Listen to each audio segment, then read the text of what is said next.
I hung out with Team Ride Manila and went for a long ride to grab some breakfast in this scenic place in Batangas. I'm now gearing up and it's currently 6 in the morning. Say hi to Airo. He got up because everyone's up in the house. I'm wearing my Speedy Pathfinder pants for ladies, and for my footwear, I have my CD Mid Adventure 2 Gore boots. Medyo inaantok pa ako kaya medyo mabagal ako kumilos. I will bring with me my Maria Riding Co cap. It's one of their new drops. I think 2 months ago naging available na siya sa Ride Manila shop. Since I don't need much in this ride, I'm going to use my Kriega R3. I'll be securing my cap here on the side since ayokong i-fold siya sa loob.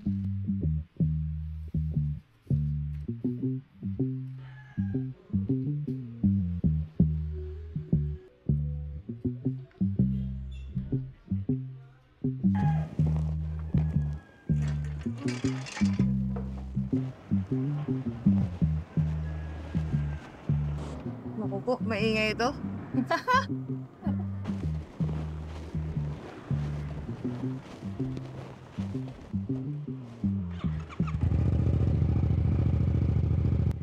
So habang nag-cold start, nag-set up na ako ng Waze. Nag-set up na rin ako ng playlist because mas masarap mag-rides with music on. Wala pa rin talaga makakatalo sa sound quality ng cardo ko. Dire-diretso na ako sa meeting place namin which is at SLEX Mamplasan. Because obviously, lahat kaming galing sa iba-ibang lugar. Hopefully, hindi ako malate.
Nalate ako ng 15 minutes. Dito lang ata ako nakakita ng ride na talagang sa meet-up time nandito na sila. Oo nga eh.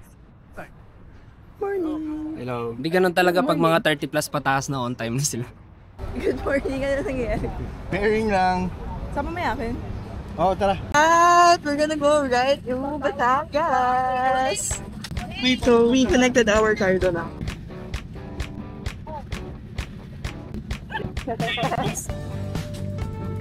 So, mag-gear up na uli because we're complete. Buti na lang talaga, nahintay pa nila ako.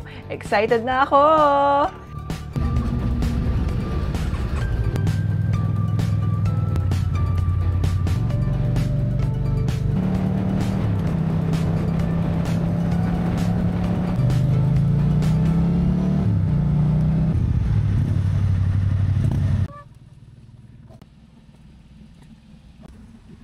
Grabe. Ang dami na naman yung tulcet. Yung tipong kakalinis ko lang kahapon.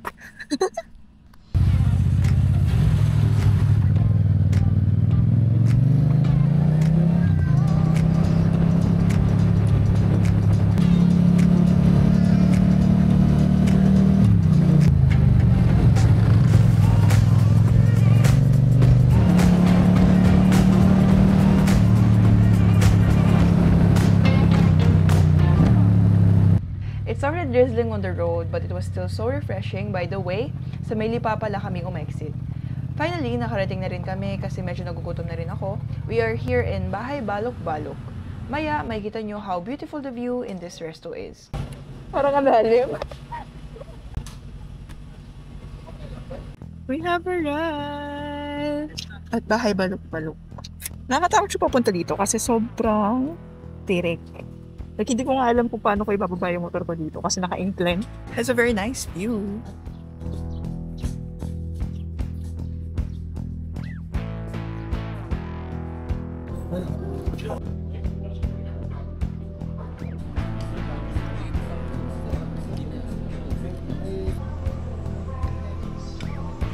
May pagkukuhanan na tayo ng drone.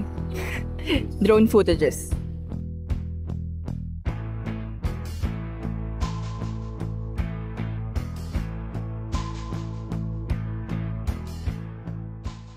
So, di ba, this is our ride with Ride Manila, and yung last time is, ang gamit kasi nila Sir Jay na Cardo was the Cardo Spirit, and since medyo madami-dami kaming nagra-ride, hindi namin sila mai-connect kasi hindi kaya nung system nila, which is yung Cardo Spirit kasi pang dalawa lang. So, in-upgrade namin yung Cardo Spirit nila to the Paktok Special. Tapos pataas.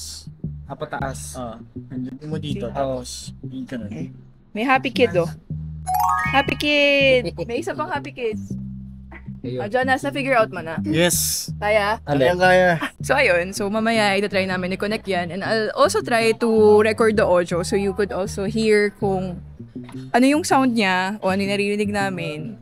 And medyo madami rin kami. So, papakita ko naman sa inyo the bikes na we have or ginamit namin. Kanina, natatawa nga ako kasi nagpunta na kami sa toll and then naiwan si IM Jamich and si Sir Troy.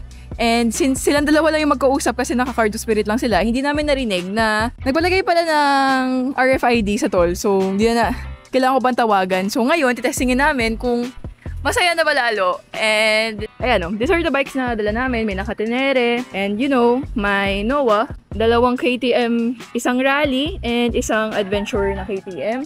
Yung Duke 390 na adventure. And also, may naka-R90. And then, si Mark Odulio, yung very famous for his love for classic motorcycles, naka-Triumph Bubble. Alam mo, it's really cool kasi kanina habang nasa expressway kami, he was shooting us even if nakamotor siya. So, may cruise control yung Triumph na bobber and ang galing. Kasi, kung di ko lang kasi naka-record kasi naka-action cam ako, pero kung naka-360, makikita nyo na he's not even driving the bike, pero he's shooting. And also, that's like a very amazing skill, like shooting ng one-handed. So, ayan, another adventure bike right here. And Sir Alice Triumph Scrambler 1200. One more thing. Parking is really inclined. So it's gonna be hard for this bike to go down, especially mine.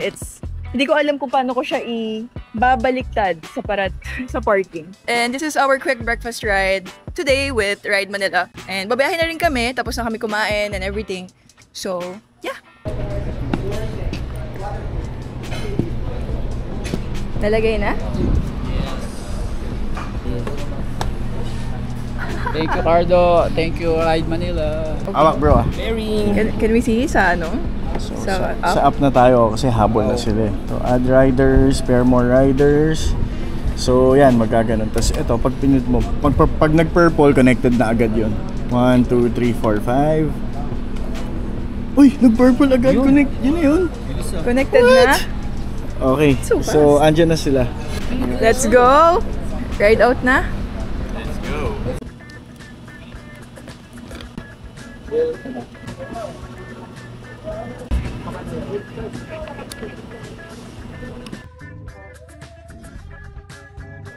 Sana kuya. Manong kita naman. Kung shit, hindi mo mabaksak. Tapos, let go ko lang. Hindi ako mag-ingit. Hindi, dumudulas nga yung pag nagpe-preno. Hindi, nag-ano talaga yung likod. Nagsaslide. Kasi yung gulong ko, di ba? Ngayon na, naka first gear to. Okay. Ay, di ba?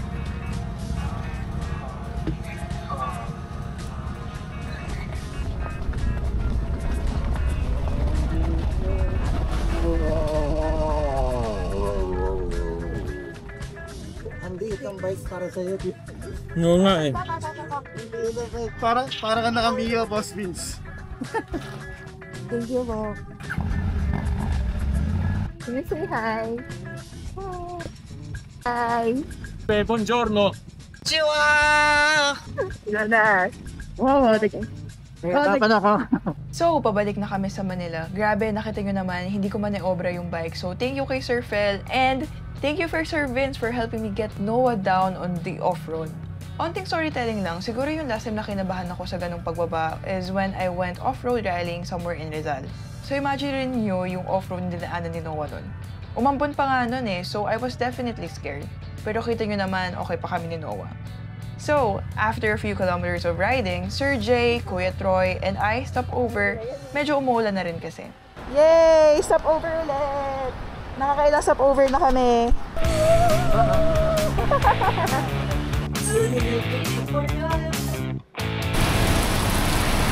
Kanina pa umuulan, tapos naginis ako ng motor kahapon. Tapos, inulan ulit kami nung nag-stop over kami. Parang feeling ko, hindi ako maswerte today. And usually, hindi ako inuulan eh.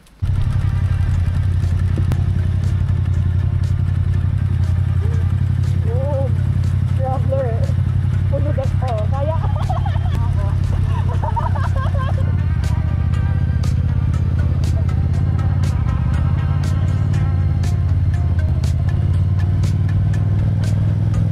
quick bathroom break. Dumi. Ang dumi-dumi na ni Noah. Yan. Gusto mo pa ng paming motor, ha? Dito yung ano niya eh. Ang Nawala dumi, pa siya ng tubig niya. Dumi, oh. Pagpunta rito ganun eh, gumagan pa dito. Final na stop over na talaga to. Then we will go on our separate ways. Kita nyo naman gaano kadumi si Noah. I'll probably wash all the dirt once I get home because di ko talaga natitiis pag naiipunan ng putik yung bike ko.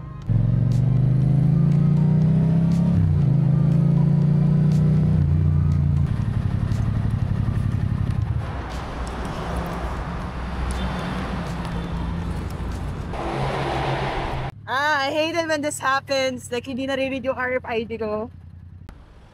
So, nakakalagay tayo sa Maple Bay. Skyway na tayo.